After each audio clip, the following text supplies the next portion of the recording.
अस्सलाम वालेकुम नाज़रीन, आप देख रहे हैं उर्दू वायरल और मेरा नाम यासर शमून खान है। मॉडल टाउन डिवीज़न इन्वेस्टिगेशन की बड़ी कार्रवाई, दो ऐसे ख़ानदान जो प्लाट के तनाज़े के ऊपर एक दूसरे से लड़ बैठे और उसमें एक बंदा ज़िंदगी से हाथ ही धो गया। क्या वाक़या हुआ भाईयन, क्या वाक़या क्या हुआ था? कुछ नहीं, जगह का तनाज़ा था। अच्छा, जगह का तनाज़ा। हाँ, उनको बोल रहे थे अपना बैठ के कंप्रोमाइज़ कर लो, उन्होंने नहीं किया। अच्छा, कंप्रोमाइज़ करने का कह रहे बावजूद करने के बाद भी उन्होंने लेंटर डालना शुरू किया, हम रोकने गए हैं। उन्होंने आगे से सीधी फायरिंग कर दी हमारे ऊपर।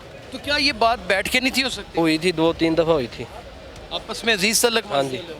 तो बंदा जो मरा है उसकी क्या उम्र थी? उसकी उम्र होगी 42-43 साल। 42-43 साल। 42-43 साल उसकी उम्र थी। अच्छा, तो वो आप ही का अजीज़ था और आज वो दुनिया में नहीं है, आपको इस चीज़ का एहसास नहीं हो रहा? हो रहा क्यों नहीं हो रहा? आप बताएं, आप भी इस कत्ल में मुलव्वस थे? मेरे चच्चू कत्ल हुए हैं, चच्चू थे मेरे। लेकिन फिर आप क्यों गिरफ्तार हैं? हम लोग वहाँ पे थे ना, मौके पे। अच्छा, मौके पे थे। जी। जो लोग मौके पे हों वो गिरफ्तार हो जाते हैं। ये नहीं पता। समझ आ रही है बात? अंदर खाते कहीं ना कहीं तो आपका भी कोई क्रेडिट होगा ना, हिस्सा होगा।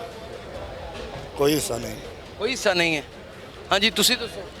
बस मौके ते आया सा, और कोई गल नहीं। मौके ते आया सा, मौके ते बस। मौके तो जी। मारा किसने था? फायर किसने मारा था? आपने? मेरा मामू था, मैं क्यों मारूंगा? फिर फायर किसने मारा? दूसरी पार्टी ने। दूसरी पार्टी ने? वो जुमानतों के ऊपर है। जी। उन्होंने फायर मारा था।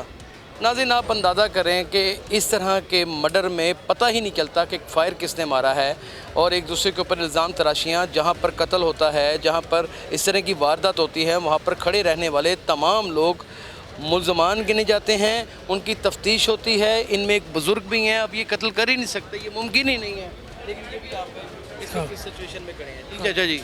बेटा जी ਅਸੀਂ ਬੈਠੇ ਆ ਪਲਾਟ ਤੇ ਵਾਲਾ ਲੈਂਟਰ ਪਾਉਣ ਲੱਗਿਆ ਆ 20-25 ਬੰਦੇ ਆਏ ਨੇ, ਆਉਂਦੇ ਫਾਇਰ ਖੋਲ ਦਿੱਤੀ। ਮੈਂ ਇਹਨੂੰ ਛੋਟੇ ਮਾਰ ਲਾ ਪਿਆ, ਡਿੱਗ ਪਿਆ ਮੰਜੀ ਤੇ। ਦੋ ਮੇਰੇ ਪੁੱਤ ਨਾਲ ਫਾਇਰ ਵੱਜੇ ਨੇ, ਇੱਕ 9 ਸਾਲ ਦਾ, ਇੱਕ 10-12 ਸਾਲ ਦੇ। ਮੈਂ ਕੋਈ ਉੱਠਿਆ ਹੋਣਾ, ਉਹ ਮੇਰੇ ਮੂੰਹ 'ਚ ਪਾਣੀ ਪੂਣੀ ਪਾਇਆ, ਮੈਂ ਬੇਹੋਸ਼ ਹੋ ਗਿਆ। अच्छा, ਹਾਂ अंदाज़ा करो, दो बंदे ने फायर मारा। ਹਾਂ ਸਾਡੇ ਬੱਚਿਆਂ अच्छा, ये नाज़रीन वो गन है, इन्हां दी। ये वो राइफ़ल है, आप इन्हां दी। अंदाज़ा करें। और ये इतनी कीमती एक्सपेंसिव राइफ़ल है कि ये आम आदमी परचेज़ ही नहीं कर सकता, ख़रीद ही नहीं सकता। जायदादों के तकाज़े इंसान को किस मनकती अंजाम तक पहुंचा देते हैं, आप इसका अंदाज़ा लगा सकते हैं। जन जेवर और ये सारी चीज़ें, ज़मीन इंसान के लिए एक फ़साद और फितने का बायस बनती हैं। उसका मुंह बोलता सबूत ये एक शरीफ घराना है, एक ख़ानदानी लोग हैं जो इस वक्त हथकड़ियों में जकड़े हैं। एक लम्हे भर की लालच और एक वो ज़मीन जिसका पता ही नहीं कि 2 गज़ अपने लिए भी मिलती है या नहीं मिलती, वही मौत का बायस बन जाती है।